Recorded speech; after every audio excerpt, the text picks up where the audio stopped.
করছে, ফ্রি কিকের অবস্থানে আছে। তো প্রতিটি ফ্রি কিকে কিন্তু গোলরক্ষক ইব্রাহিম শট নিয়ে যাচ্ছে।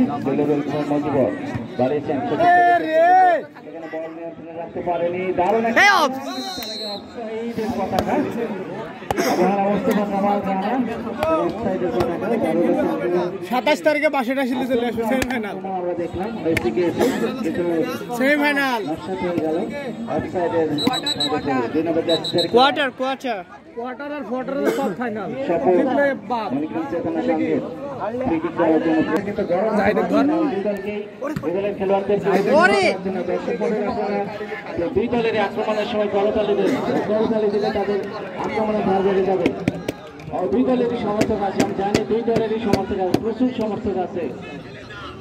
মণিগ্রাম থেকে অনেক দর্শক এসেছে এবং বাড়াতেই দিল না রে। তো খেলা বাদলা, আপনারা আপনাদের নিজেদের দলকে সমর্থন দিন এবং করতালি দিয়ে তাদের উৎসাহিত করুন। আপনাদের এই যে স্বপনের সাথে খেলি বেড়াইতো, কিন্তু ওর বডির সাথে স্যুট করছে না। আমাদের মাঝে কালকের মতো হলে হয়, হতে চাই গোল দিয়ে দিবে। আমাদের মাঝে সালাউদ্দিন পিন্টু, গোল যে দলই একটা খাবে, আমাদের বাঁধাতে যে দল গোল খাবে মোস্তফা জামান বাপ্পি, তাকে ধন্যবাদ জানাচ্ছি এবং সকলকে ধন্যবাদ জানাচ্ছি। এখানে প্রবীণদের উপস্থিতি খেলোয়াড়দের অনেকটাই মনোবল সবল করে দেয় এবং খেলোয়াড়দের উৎসাহিত করার জন্য প্রবীণদের সমর্থন অত্যন্ত জরুরি এবং গুরুত্বপূর্ণ।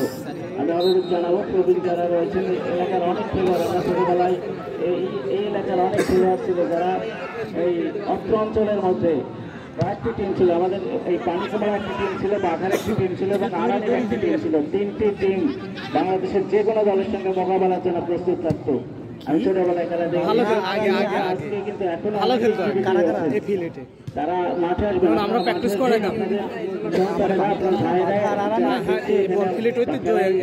তাই ফুটবলের জন্য খুব নানারা খেলেছে,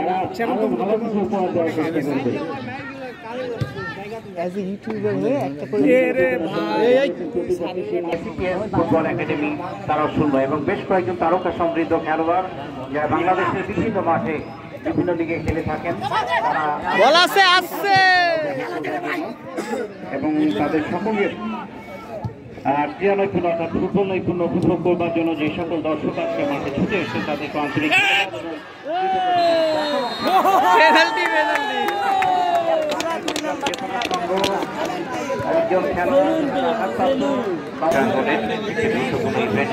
জনপ্রিয় খেলা। আমরা অনেক ইন্টারন্যাশনাল ম্যাচ লিগ উপভোগ করি, যেখানে খুব গুরুত্বপূর্ণ সিদ্ধান্ত ছুটে আসে। আমরা চাই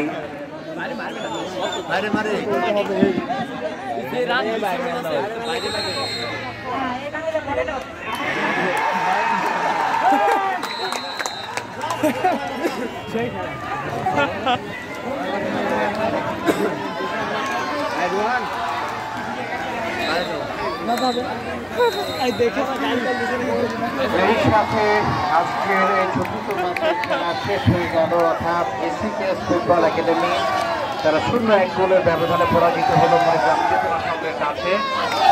বাকি বাজারে আজকে মণিগ্রাম চেতনা সংঘ তারা কিন্তু জয়লাভ করে আগামীকালকে যে দুটি দলের মধ্যে খেলা অনুষ্ঠিত হবে পানিকাবলা সবুজ সংঘ প্রাইজ মানি ফুটবল টুর্নামেন্টে, সে দুটি দল হচ্ছে মণিগ্রাম চেতনা সংঘ আজকে জয়লাভ করলো এসি